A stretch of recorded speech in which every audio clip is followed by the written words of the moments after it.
ECX. The EDX has to have return IP, some of those, so we have to watch what goes in there and how they're used.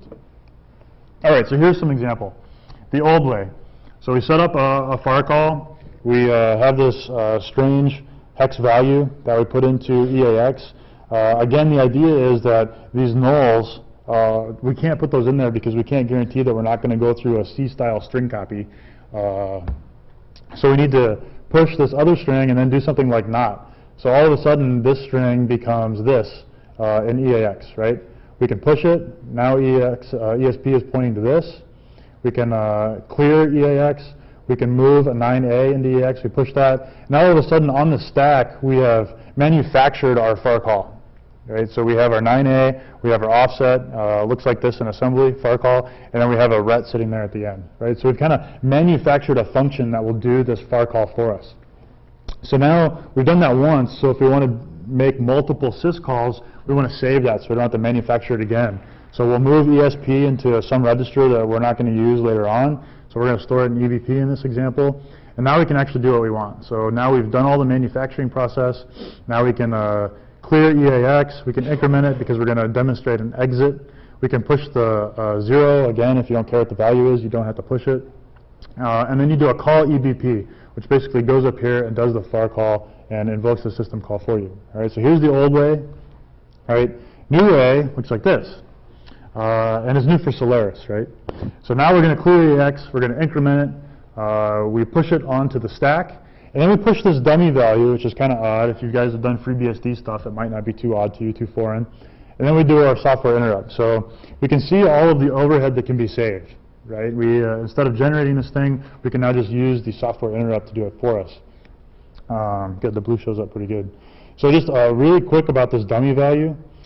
Solaris and FreeBSD, they basically expect that you're calling a function to invoke the kernel for you. So in assembly, it would look something like this, where you, to do your system call, you push your arguments, you would move your system call number, and then you do a call kernel, right? So this is going to be your kernel call function, and you could add extra stuff in here if you needed to do extra stuff when you call the kernel, but then that's just going to do it for you. So when you make this call, you're going to push the EIP onto the stack, so we need to emulate that by having these dummy values here.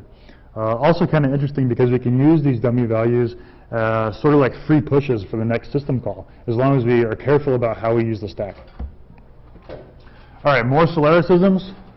The sequence of system call for popular shellcode, widely known, right? Bind sock has been around, bind shell has been around for a long time. Various different, slightly different names, but they all have the word bind in them, right? And the word shell in them. So we're going to do a socket, we're going to do a bind, a listen, an accept, and then a dupe2 to duplicate our file descriptors, the standard in, standard out onto our socket. And then we're going to exec VE, and that's what we're going to exec VE bin sh or whatever. So the kind of interesting one that's highlighted there is dupe2 because it's a little different in Solaris. So unfortunately, even though it exists in section 3, subsection 3C in man, it turns out that there's not actually a system call for dupe2, right? It just doesn't exist. There is no dupe2. So this is another example of an abstraction layer. So we can call dupe2 in the function, and then when it gets compiled and assembled down, it gets translated into different system calls that accomplish the same functionality.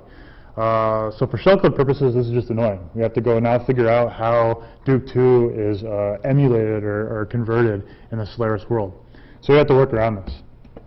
So in Solaris, it's achieved through fcntl.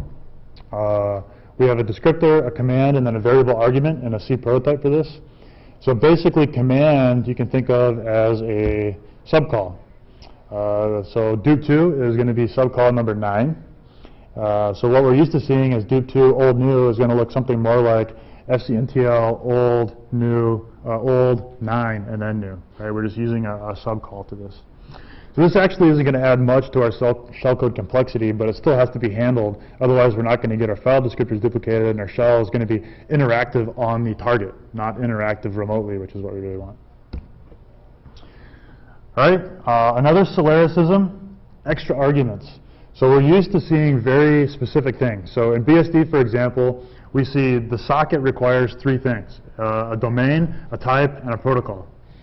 Solaris SoSocket requires those things, and in addition, it has this 4th value that one can only guess what it's used for. We can see an indication later on in a slide coming up. And then we get this other thing called SOV, socket version. So, but as long as the shellcode works, do we really care what these values are for? Not really, right? As long as it works. Essentially, this is going to amount to extra pushes because we need to make sure that we have the right number of arguments so that our system call actually completes. All right, so what is SOV?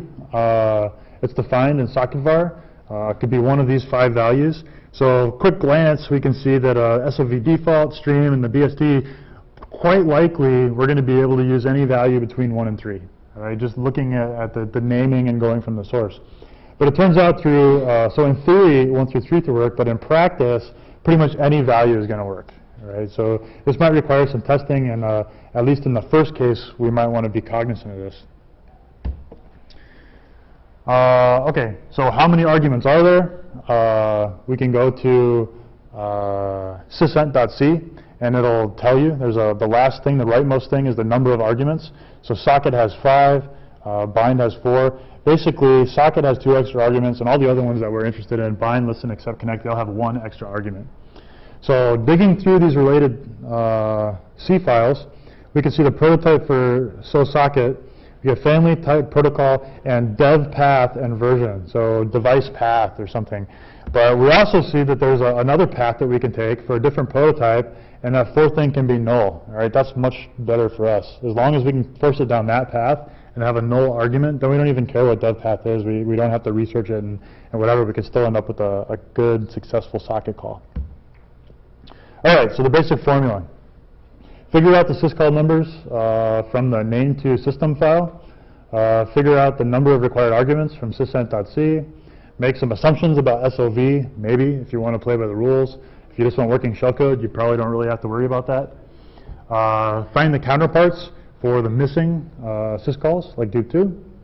Use BST-style shellcode construction, so args of the stack, syscall and EX, do our software interrupt. And then while we're doing all of that, we're just going to kind of watch our registers and make sure that registers that we're trying to preserve across system call actually are preserving their state. Okay, so let's do a quick demo. So we're going to view compile a vulnerable program, view assemble and link some shellcode, and we're going to note the size. And then we're going to test it using netcat and our test program. Right?